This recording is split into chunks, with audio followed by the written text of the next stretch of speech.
TV News executive producer Barry Wilson with his take on some of the news this week. Once again, Amir Khadir has proven he is not fit to sit in the Quebec National Assembly, not fit to sit in the same house of the people as Pierre Laport once did.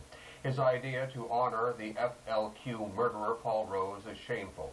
This radical separatist perhaps is a little shaky on Canadian history and the nightmare of October 1970, and very shaky in his regard for the family and the memory of Pierre Laport.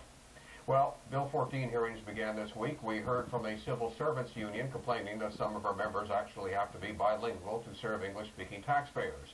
The union complained that rampant bilingualism has infiltrated public administration in Quebec. Well, the shame of it all. Also, a representative of a separatist coalition who suggested that Anglos could walk if they were not prepared to buy their metro tickets in French. In all fairness, maybe he just wants us to get more exercise. That is the tone that is permeating this debate right now. It is toxic. There are three tenets of language orthodoxy in Quebec that are deemed to be gospel. 1, French is threatened on the island of Montreal. 2, French is more threatened in North America than English is in Quebec. 3, there is an acceptance of a culture of victimization at the hands of the Anglos. In many minds, the fat old lady at Eaton's is still there, still refusing to speak French.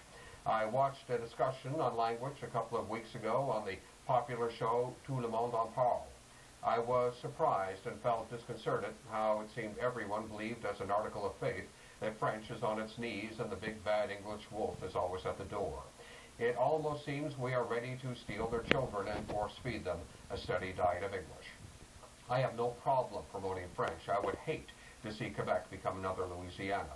And quite honestly, I do believe most Quebecers are fair-minded and value diversity and believe our historic community should feel as much at home here as anyone else. But there are others who want to trample on a minority community in the guise of protecting the holiest of the holy. And in the end, it will do more harm to French than anything. French is not in trouble. It is the strongest it has ever been. Bill 101 worked. Even the OQLF says francophones can be served in French 96% of the time. The challenge is to make most right-thinking people see this. The orthodoxy is a big lie. To change all that, a formidable challenge, a round peg in a square hole. There will be more pastigates. Quebec's reputation will suffer, and members of our community will do what they have done for years. They will vote with their feet and leave, unless there is a reality check here. Quebec eventually could become a linguistic Cuba, isolated from much of the world but worshiping at the altar of language purity.